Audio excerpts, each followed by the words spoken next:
푸틴이 먼저 파병에 대해서 요청을 한 것이 아니라 김정은이 먼저 파병을 제안했다라고 알려져 있거든요. 파병 나간 군인들한테도 본인들이 어디 나가서 무슨 전투를 누구랑 하는지에 대해서조차도 제대로 알려주지 않았다라는 것이 지금 그 해당 병사의 증언을 통해서 드러난 부분이거든요. 전쟁이 끝난 다음에는 러시아 경제를 재건하는 방향으로 나아가야 될 텐데 북한과의 관계가 걸림돌이 될 수 있습니다. 러시아가 한국과의 관계를 개선시키려고 한다면 우리는 당당하게 요구할 수 있는 것이 북한과의 관계를 먼저 정리해라, 이런 겁니다.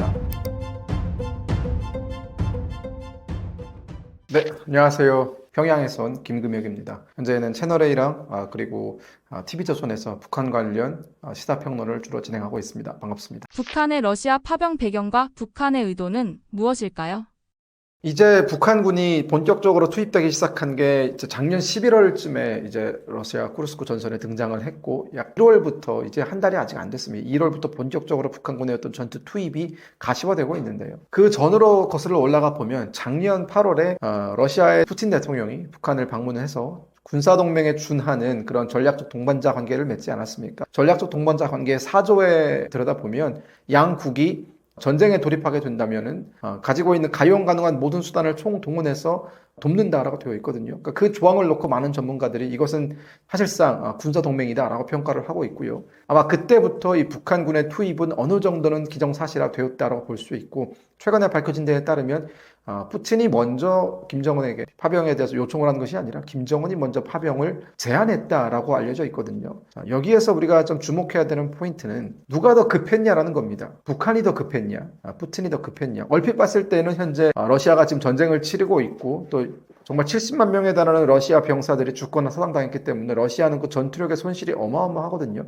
그렇기 때문에 러시아가 북한에게 그 전투 병력의 소모, 그 전투 병력의 부족함을 메꾸기 위해서 요청을 하지 않았을까라고 대부분의 전문가들이 예측을 했었는데, 그것이 아니라 북한군이 먼저, 김정은이 먼저 우리가 당신들을 위해서 파병을 할 수 있다라고 선 제안을 했다라고 지금 알려져 있거든요. 그 말은 전쟁을 치르고 있는 러시아보다 북한이 훨씬 더 그 국내 상황이 안 좋다. 즉 북한은 어떻게든 돌파구를 마련하기 위해서 러시아 전선에 병사들을 파병하는 것으로서 그 돌파구를 열려고 좀 생각을 했던 것이 아닌가라는 그런 추측을 해볼 수 있는 겁니다. 자, 그렇다면 여기서 질문이 생기겠죠. 뭐가 어떻게 급했냐? 뭐 얼마나 급했길래 자국 병사들을 그렇게 의미 없는 전쟁에 총알바지를 내세울 만큼 그런 절박함이 작동이 되었느냐라고 했을 때 여러 가지 상황이 있습니다. 가장 단편적으로 현재 북한의 상황을 보여줄 수 있는 것이 환율인데요. 기본적으로 북한의 환율은 7,000원에서 9,000원 사이를 왔다 갔다 했습니다. 물론 그것도 상당히 높은 거였어요. 북한의 경제가 안정적일 때보다도 약 2배 정도 높은 그런 환율이었는데, 지금 현재 환율은 18,000원에서 2만원 사이입니다. 즉 높다고 여겨지는 그 환율보다도 3배 가까이가 더 뛰었거든요. 여러분, 이것을 우리가 이 북한의 환율 상황을 대한민국으로 등치시켜서 생각을 좀 해보면, 지금 환율이 약 1,400원대이지 않습니까? 그 1,400원대도 지금 높다고 아우성 치고 있죠. 근데 그 환율이 갑자기 뭐 한 3,000원, 4,000원대로 올라간다고 생각해 보십시오. 그러면 우리가 받아들였을 때 대한민국 경제가 정말 올스톱 됐거나 아니면 정말 어떻게 보면 나락으로 떨어지고 있는 건 아닌가라는 위기감이 들 정도의 그런 상황이거든요. 지금 그 상황이 북한에서 벌어지고 있고, 그것이 약 1년 가까이 지속이 되고 있으면서 결국은 이 내부 경제 상황의 악화는 아무리 김정은이 독재 권력을 강화하고 싶어도 강화할 수 없는 그런 매우 중요한 포인트거든요. 그렇기 때문에 김정은은 지금 점점 약해지고 있는 본인의 권력, 그리고 그 권력에 대해서 왜 이렇게 똑바로 경제를 못하냐라고 아우성치는 이 북한 주민들의 불만을 달래기 위해서라도 대량의 현금이 필요했고, 또 러시아로부터 즉각적으로 받아낼 수 있는 무언가의 어떤 지원들이 필요했습니다. 즉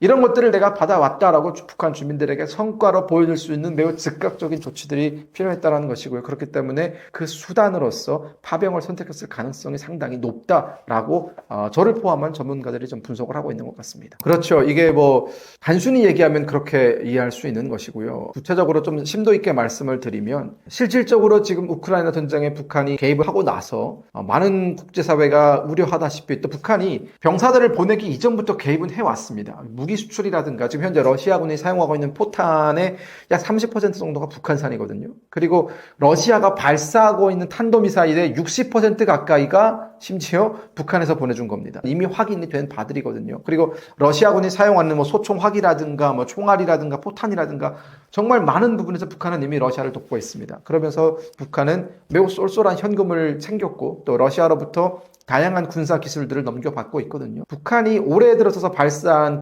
중장거리 탄도미사일이 있습니다. 신형 탄도미사일인데 북한은 그것을 극초음속 중거리 탄도미사일이라고 부르고 그 어떤 요격미사일로도 요격할 수 없는 그런 어떤 보루 같은 거다.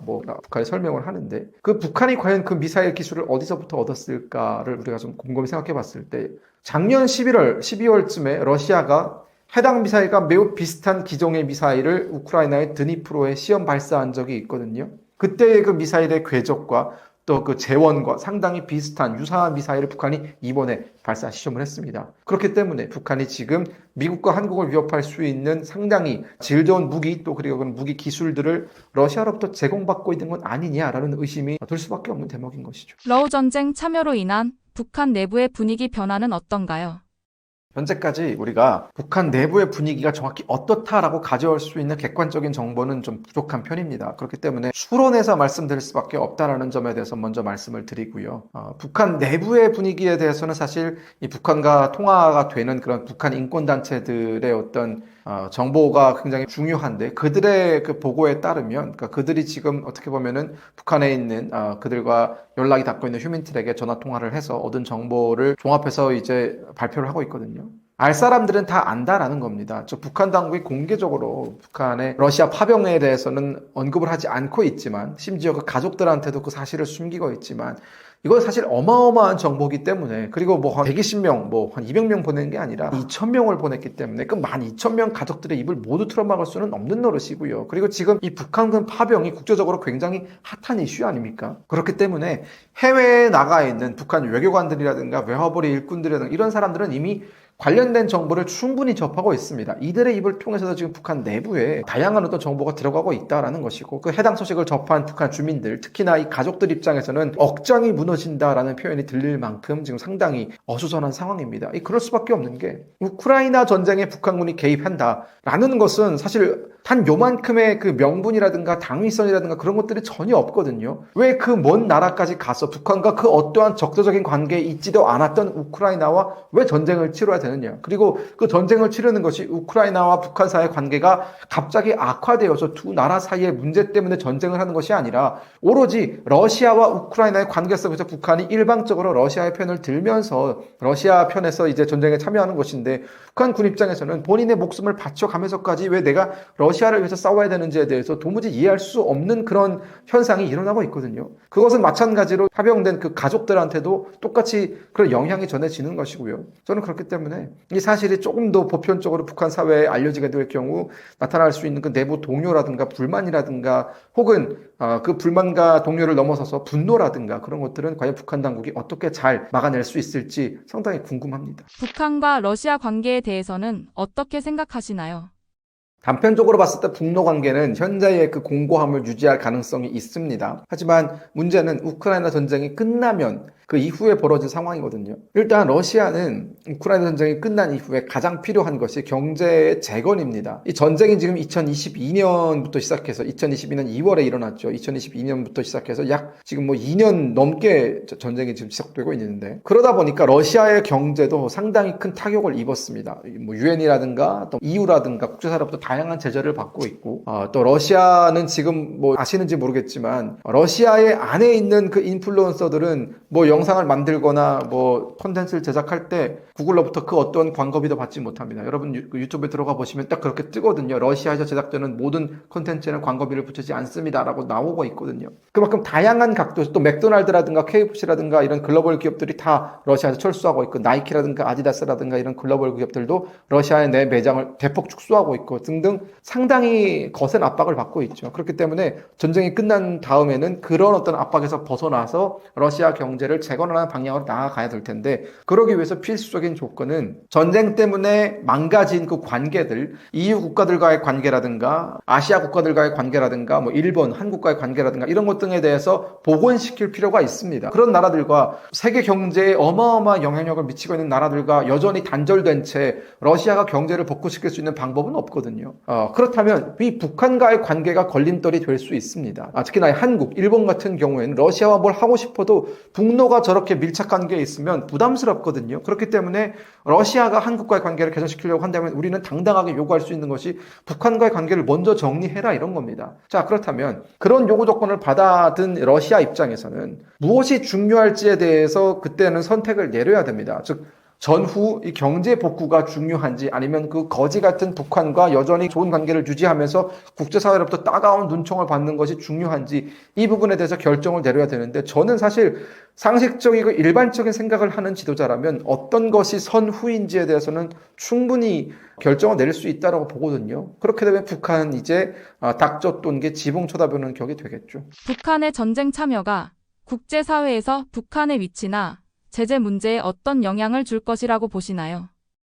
굉장히 중요한 질문인데요. 북한의 전쟁 참여 이전과 이후로 북한을 바라보는 국제사회의 시각이 많이 달라졌습니다. 우크라이나 전쟁 참여 이전에 북한에 대한 국제사회의 인식은 굉장히 작고 못 사는 나라에서 그 독재자, 김씨일가라는 그 독재자가 본인들의 그 독재 권력을 유지하기 위해서, 즉 독재 권력을 유지하기 위해서는 오는 위협을 차단시킬 필요가 있고 외부로부터 오는 정부를 차단시킬 필요가 있겠죠. 그렇기 때문에 핵무기를 개발한 것은 외부로부터, 즉 미국이나 한국으로부터 오는 그 본인들의 권력을 위협받는 그 행위들에 대해서 억제시킬 목적으로 핵무기를 개발했다. 쉽게 말하면 북한은 자기가 살기 위해서 그 독재 권력이 살기 위해서 핵무기를 만들었을 뿐 그것을 가지고 국제사회에 어떤 실질적인 위협을 가할 수 있는 나라는 아니다 정도로 인식이 됐었는데 우크라이나 전쟁에 북한군이 본격적으로 개입을 하면서 그 인식이 확 바뀌었다는 겁니다. 즉 은둔형, 본인만 살기 위해서 뭔가를 추구하는 그런 독재자가 아니라 본격적으로 본인들이 가지고 있는 힘을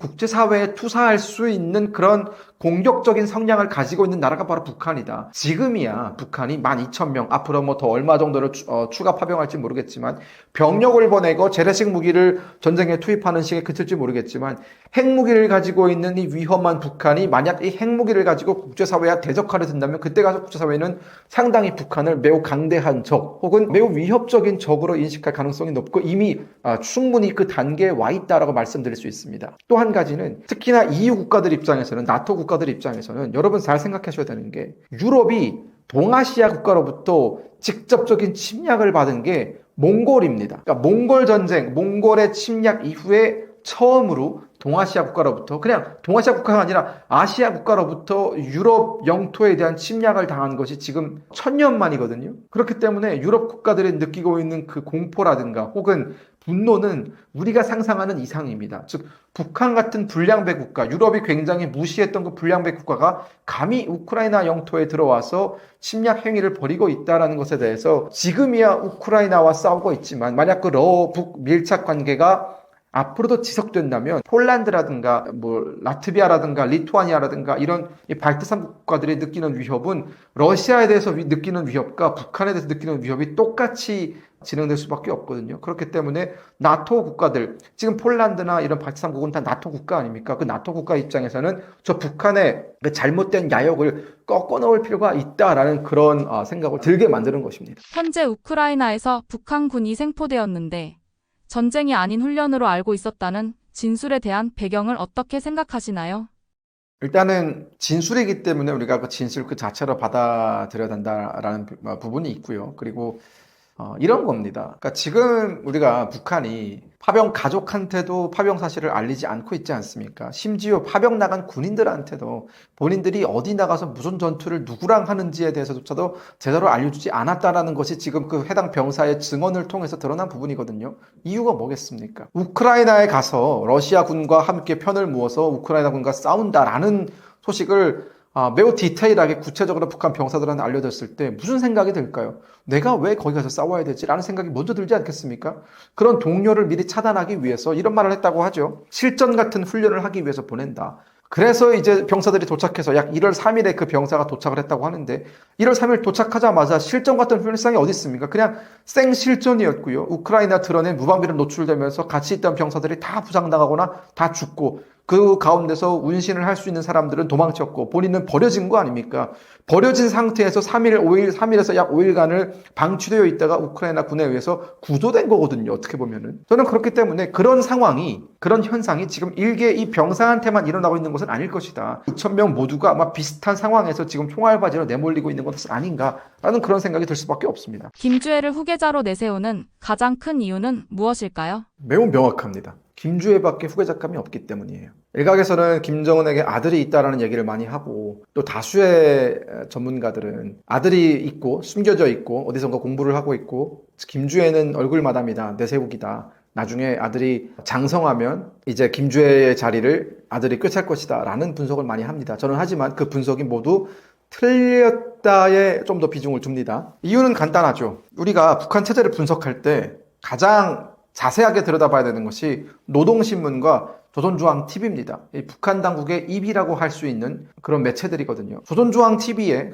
특히나 이 노동신문에 등장하는 그 김주애의 빈도수라든가 혹은 김주애의 위치를 보면은 과거 1980년대 김정일이 김일성으로부터 후계자의 지위를 인정받을 때의 그 빈도와 비슷하고요. 그때의 위치와 비슷합니다. 예컨대 노동신문에 김주애가 실리는 사진을 보면은요. 김정은이 원래는 그 신문, 그 등장하는 사진의 가운데 있어야 돼요. 뭐 당연하지 않겠습니까? 하지만 김주애가 등장하고 나서부터는 김주애가 가운데에 있고 김정은이 그 옆에 있습니다. 그 비율로 따져놓고 보면 바로 그게 명확하게 드러납니다. 물론 그 사진 하나 가지고 어떻게 모든 걸 판단하냐? 라고 하실 수 있겠지만 그런 상황, 그런 정황들이 지속적으로 반복된다라는 것은 북한 당국이 전하고 싶은 메시지가 그 안에 숨겨져 있다는 것이고요. 그리고 지금 김주애에게 노동신문이 쓰고 있는 표현을 보면 향도자, 뭐 이런 말을 많이 씁니다. 그리고 자제분 이런 말도 많이 쓰고 과거에는 있을 수가 없는 일이거든요. 사람들이 부정적으로 생각하는 이유가 김주애가 여성이기 때문에 후계자가 될 수 없을 거다라고 말들을 많이 하는데 김정은도 사실 그렇게 따지면 후계자감은 아니었죠. 북한은 장자승계 원칙이 지켜지는 나라인데 그러면 여러분 김정은이 후계자가 되기 전에는 김정철이 후계자가 되어야 되고요. 김정철의 형이 김정남이 후계자가 되어야 됩니다. 하지만 첫째, 둘째 다 제끼고 셋째가 되지 않았습니까? 그 말은 북한은 체제의 안정성을 위해서, 체제의 유지를 위해서는 원칙이라든가 뭐 전통이라든가 그런 것들은 매우 손쉽게 뒤집을 수 있는 집단이라는 것을 우리가 좀 알고 있어야 된다는 점이고 현재 김주애가 보여주고 있는 여러 가지 그 아버지를 따라다니면서 시찰하고 있는 그 모습들을 보면 후계자 수업을 받고 있구나라는 것이 너무나 극명하게 드러나거든요. 저는 그렇기 때문에 지금 김주애는 김정은의 후계자가 맞고 김주애를 내세우고 있는 이유는 후계자감으로서 김주애밖에 없기 때문이다라고 설명을 드릴 수 있을 것 같습니다. 물론 여러분들의 반론도 환영합니다. 김주애가 다소 어린감이 있는데 김정은의 건강 악화에 따른 급한 계획은 아닐까요? 후계자를 세우는 것에 대해서 너무 어리다라고 평가하는 것은 철저히 서구화된 시각에서 바라보는 겁니다. 즉 자유민주주의 체제에서 바라봤을 때 10대 어린 그 친구가 후계자가 된다는 것은 사실 이해하기 어렵지 않습니까? 뭐 예컨대 이런 거죠. 지금 이제 10대밖에 안 된 누군가가 뭐 당대표의 딸이라고 칩시다. 뭐 당대표의 딸인데 그 딸을 지금부터 차기 당대표로 만들기 위해서 후계자 수업을 하고 있다. 이건 사실 성립이 안 되는 말이지 않습니까? 우리 체제에서는. 하지만 여러분 북한은 우리가 생각하는 것 정상적인 범주에 있는 나라가 아닙니다. 북한은 철저히 봉건사회다라고 보시면 되고 그러면 그 봉건사회와 비교할 수 있는 건 봉건사회죠. 조선시대 때 여러분 우리가 후계자 왕세자를 언제 정했습니까? 세손 때부터 정했습니다. 태어나자부터 세손이라고 불렀고요. 그 세손이 조금 장성하면 세자로 불렀죠. 그리고 세자가 후계자 수업, 그 세자 수업을 받던 시기는 약 8살, 9살 때부터 세자 수업을 받았고 10살, 12살 때부터는 본격적으로 그 세자만 가르치는 스승들이 있었고 세자와 같이 수업을 듣는 배동들이 따로 있었죠. 그만큼 지금 북한은 김주애가 지금 12살, 13살 정도로 추측이 되는데 세자 수업을 받기에는 부족함이 없는 나이입니다. 세자가 아니겠네요. 왕세녀겠네요. 네, 부족함이 없는 나이기 때문에 우리 기준에서 바라보면 이상하지만 북한 기준에서는 전혀 이상하지 않다라고 말씀을 드리겠습니다. 김여정과 김주애 간의 갈등 관계, 권력 구도는 어떤 상황일까요? 뭐 과거의 갈등 관계가 얼마나 있었는지 저도 잘 모르겠지만 최근에 보여주고 있는 모습을 보면 그런 갈등 관계는 말끔하게 정리가 된 것으로 보이죠. 일단 첫 번째, 김주애가 등장할 때마다 김여정의 그 태도를 보면 알 수 있습니다. 김여정의 그 태도는 정말 깍듯하게 마치 오빠를 모시는 것처럼 의전을 보여주고 있거든요. 아마 사진을 쉽게 찾을 수 있을 겁니다. 김주애가 등장했을 때 허리를 90도로 숙이는 그 고모죠. 고모의 그 모습을 볼 수 있고, 또 최근에, 정말 최근이에요. 북한이 그 설을 맞아서, 그러니까 2025년 1월 1일을 맞아서 뭐 공연 같은 걸 성대하게 열었는데, 그 공연에 참가하는 사람들은 다 가족 동반이었어요. 그 북한의 엘리트들은. 당연히 김여정도 가족을 데리고 나왔는데, 자, 여러분, 우리가 여기서 주목해야 되는 점은 이미 후계 구도가 끝났다는 걸 그 장면에서 보여주고 있는 겁니다. 즉, 김여정에게도 자녀가 있다라는 걸 북한 당국이 공개를 했단 말이에요. 그 공개를 했다라는 것은 이 자녀들은, 심지어 그 안에는 아들도 있었습니다. 아들과 딸이었죠. 이 아들은 결코 김주애에게 위협이 되지 않는다라는 걸 북한 당국이 다 인정을 하는 겁니다. 그렇기 때문에 그 공개적인 자리에 데리고 나오는 거고, 그 아들과 딸의 손을 잡고 김여정이 이렇게 웃으면서 등장하는 장면이 있고 나서 그 뒤에 그 아들과 딸의 모습을 찾아볼 수 없습니다. 주석단에는 없었거든요. 메인 그 화면에는 더 이상 그들이 잡히지 않았는데, 그 뜻은 뭡니까? 그냥 옵조보라는 겁니다. 그들은 그냥 원업덤이라는 것이고요. 그렇기 때문에 저는 북한이 그런 장면을 의도적으로 내보냈다는 것은 현재 김주애의 지위를 위협할 수 있는 그 누구도 없다라는 것이고, 그 마찬가지로 김여정도 단지 고모일 뿐이고 김정은의 동생일 뿐이지 김주애의 위치를 위협할 수 있는 자리에 있지 않다라는 걸 보여주고 있는 겁니다. 국제사회는 김주애라는 후계자에 대해 어떻게 평가하고 있을까요? 아직까지 국제사회가 김주애의 지위라든가 김주애의 역할에 대해서는 주목하지는 않고 있습니다. 왜냐하면 아직까지는 후계자고요. 김주애가 어떤 공식적으로 메시지를 낸 적도 없고, 그리고 북한의 후계 구도가 앞으로 어떻게 흘러갈지에 대해서 미리 예측할 수 있는 그런 포인트들에서 공개된 정보가 많이 없기 때문에 섣불리 국제사회가 입장을 정하는 것도 조금 무리수거든요. 그렇기 때문에 아직까지는 지켜보는 입장이다라고 말씀을 드릴 수 있을 것 같고, 아마 20대가 넘어가는 시점부터, 특히나 김주애가 어떤 공개적인 역할을 맡는 시점부터 아마 입장들이 조금 나오지 않을까라는 생각이 듭니다. 하지만 공통적으로 그들이 느끼고 있는 바는 대한민국과 마찬가지로 참 황당하다 이런 거겠죠. 그리고 이 4대 세습으로 넘어가는 과정 속에서 분명히 북한 체제의 공백기, 위기가 시작될 수도 있다라고 분석하는 전문가들은 많이 있습니다. 결국 그 위기라는 것은 북한이 한 번도 가보지 않은 길을, 그러니까 우리가 이걸 전인미답의 길이라고 부르지 않습니까? 전인미답의 길을 간다라는 것이고, 그 전인미답의 길의 첫 번째 대목은 여성이 최고 지도자가 되어 가고 있는 과정, 그리고 만약 실질적으로 지금은 아버지 김정은에 살아있기 때문에 그 후광에 의해서 후계자로 인정받을지 모르겠지만, 아버지 김정은이 사라지고 나면 과연 그 후광이 그때도 비칠 것인가? 그 후광이 얼마나 갈 것인가? 김주애가 그때부터는 아버지의 후광이 아닌 본인의 오로지 능력만으로 북한 체제를 이끌어가고 북한의 어떤 그 엘리트들에게 인정을 받아야 되는데, 그 부분에 있어서 스무스하게 넘어갈 수 있을지에 대해서는 많은 전문가들이 부정적으로 보고 있다는 점을 말씀드릴 수 있습니다. 김정은부터는 사실 인정을 받기가 어려웠죠. 그렇기 때문에 김정은 초창기에 그 많은 숙청이 있었던 겁니다. 자, 김정일의 후계 구도를 보면은요, 김정일이 1970년대부터 1960년대 말에 조선노동당의 과장으로 이제 들어가거든요. 그리고 1971년, 72년 이때부터 공식적으로 북한 내부에서는 후계자로 인정을 받습니다. 하지만 북한 주민들이 다 인정하는 후계자가 아니라 그 최고위급 엘리트층 내에서는 1972년에 있었던 그 당중앙위원회 그 전원회의를 통해서 김정은은 후계자다라고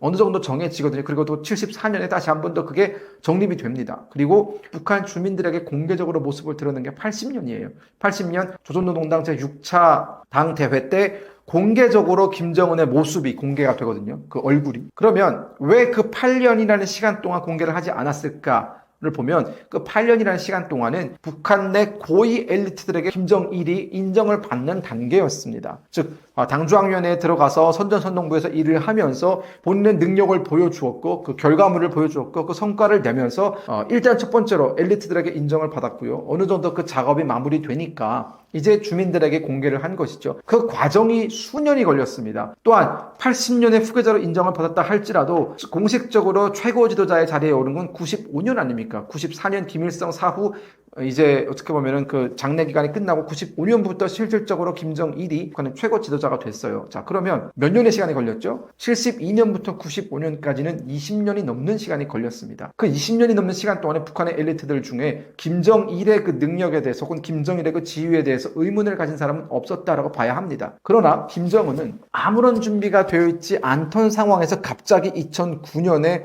내부적으로 후계자로 지정이 됐습니다. 그 이유는 2008년에 김정일이 갑자기 심근경색으로 쓰러지면서 후계자를 빨리 세워야 된다라는 그런 압박감이 있었고, 그러다 보니까 김정일이 약 2달 만에 사경에서 돌아왔거든요. 2008년에. 그리고 나서 김정은을 급하게 후계자로 세웁니다. 그리고 2009년부터 후계자 작업을 시작을 해서 2010년 북한 주민들에게 공개하거든요. 그리고 김정일이 언제 죽습니까? 2011년 12월 17일에 죽죠. 즉 주민들에게 공개돼서 2년도 안 된 시점 만에 김정은은 최고 지도자의 자리에 올랐습니다. 그 말은 역설적으로 김정은이 뭘 보여줄 수 있는 물리적인 시간이 부족했다라는 거예요. 그러다 보니까 2012년 됐을 때 김정은의 능력에 대해서 의문을 품었던 사람들이 정말 많이 있었고요. 대표적인 사람이 장성택 같은 사람이었고, 군부에서도 정말 그 누굽니까? 그 총참모장을 지냈던 사람도 결국은 다 숙청을 당할 수밖에 없던 이유는 김정은은 본인의 능력치를 보여주기 이전에 본인의 능력에 의문을 품고 있던 그 최고위층부터 제거하는 과정을 어쩔 수 없이 거쳐야 됐다는 겁니다. 김정은의 건강 이상설에 대해서 확인된 정보는 어느 정도가 있을까요? 김정은의 건강 악화는 사실 뭐 어제 오늘의 문제는 아닙니다. 우리가 흔히 그 사람의 외형을 보면 좀 알 수 있지 않습니까? 키가 170 정도밖에 안 됐는데 체중이 140kg 정도라고 우리 국정원이 밝혔죠. 그리고 고지혈증이 있고요. 그리고 또 그 집안 내력에 심근경색은 또 집안 내력입니다. 또한 그 식습관을 보면 혈관 질환이 오기 딱 좋은 그런 식습관을 가지고 있습니다. 포금하고 매우 늦게 자고요. 거의 새벽 4시, 5시까지도 일을 한다. 그러니까 새벽에 일을 하는 스타일이에요. 그리고 그때까지도 술을 굉장히 포금을 하는 스타일이고, 치즈라든가 이런 유제품을 좋아하는데, 그런 것들은 대부분 김정은이 가지고 있는 그 건강을 악화시키는 그런 음식들입니다. 그러다 보니까 김정은의 건강 상태는 상당히 안 좋다라는 것이 보통의 그 의학 전문가들의 소견이고요. 근데 중요한 건 우리만 그걸 알고 있지는 않다라는 거죠. 김정은 본인도 잘 알겠죠. 그렇기 때문에 그 본인 건강을 어떻게든 해결하기 위해서 다양한 어떤 약제를 쓰고 있다고 합니다. 그 혈압을 낮추기 위한 그 뭐 사향이나 그런 것들을 외국에서 수입하기도 하고요. 정말 고급진 약제들을 수입하는 것을 또 우리 정보 당국이 파악을 하기도 했고, 그러니까 김정은도 본인의 건강이 문제가 생길 수 있다는 것에 대해서 늘 인지를 하고 있지만, 결정적으로 본인의 그 식습관을 고치지 않는 이상 김정은의 건강 문제는 항상 이슈가 될 거다라는 생각이 들고, 앞으로 향후 5년이 고비다라는 생각이 듭니다. 지금 각종 성인병을 다 달고 살고, 지금 보면 고혈압도 굉장히 큰 문제고 심근경색도 문제고, 언제 어떻게 터질지 모르는 그런 시한폭탄 같은 몸이거든요. 저는 그래서 5년 안에 김정은이 갑자기 급사하는 것도 어쩌면 가능한 일이다라는 생각이 듭니다. 김주의 후계자 지명이 북한 주민들에게 어떤 메시지를 전달한다고 생각하고 계신지, 그리고 북한 내부의 분위기는 어떨까요? 김정은의 건강 문제와 이어지는 문제인데요. 그러니까 김정은이 지금 왜 이렇게 후계자를 빨리 세우느냐에 대해서 하나의 답이 될 수 있습니다. 김정은의 건강 문제는 뭐 이런 거죠. 본인의 건강에 본인도 자신감이 없다 보니까 후계자를 빨리 세워서 그 권력의 공백을 메꾸려고 하는 겁니다. 김정은이 가지고 있는 대표적인 트라우마 중에 하나가, 본인이 후계자로 지정이 되고 최고 지도자로 인정받는 그 과정에서 늘 따라다녔던 것이 경험 부족이었거든요. 그러니까 후계자 수업을 충분히 받지 못했다는 그 경험 부족이 김정은에게는 가장 큰 트라우마이기 때문에 김주애는 그런 과정을 겪게 하지 않기 위해서 지금부터 데리고 다니면서 중요한 국가적인 행사 때마다 얼굴을 비추는 것이거든요. 그러니까 각인 효과입니다. 이런 굵직굵직한 북한의 그 주요 행사 때마다 김주애가 존재했구나, 김주애가 저 자리에서 후계자 수업을 받았구나라는 것이 각인이 되면 사람들한테는 그래도 나이는 어리지만 여러 가지 경험치는 좀 있지 않겠냐라는 생각을 하게 만드는 것이죠. 하지만 그것이 과연 모든 면에서 긍정적으로 비춰질지에 대해서는 저는 좀 의문이 듭니다. 왜냐하면 그러니까 본질적으로 북한은 매우 가부장적인 사회고, 어린 사람이 권력을 이어받는 것에 대해서 불안해하는 사람들이 많이 있을 거거든요. 그리고 앞서 설명드린 것처럼 김정은이 만약 5년 안에 건강 문제가 터져서 갑작스럽게 김주애로 권력이 넘어간다면 김주애는 여전히 10대입니다. 그래서 10대의 최고 지도자에게 북한의 운명을 맡겨야 된다는 것에 대해서는 북한 주민들뿐만이 아니라 북한 엘리트들도 상당한 불안감을 가지고 있거든요. 저는 여기서 북한 체제의 위기가 발생할 수 있다고 보는 거예요. 즉 준비되지 않은 그런 어린 지도자에게 권력이 넘어가게 될 경우 북한 엘리트들은 과연 저 사람이, 저 어린 여자애가 이 권력을 승계받아서 북한을 안정적으로 이끌어갈 수 있을 것인가? 만약 안정적으로 이끌어가지 못하게 된다면 현재 북한의 엘리트들이 누리고 있는 그 삶이 위협받을 수도 있거든요. 그렇기 때문에 이 엘리트들은 이 지속성 그리고 안정성을 무엇보다 중요하게 생각합니다. 그러면 지속성과 안정성을 보장해 줄 수 있는 사람에게 줄을 설 가능성이 있다는 것이고, 그러면 내부에서 내전이 발발할 가능성도 있다라고 저는 봅니다. 꽤 명료한 설명이 된 것 같죠.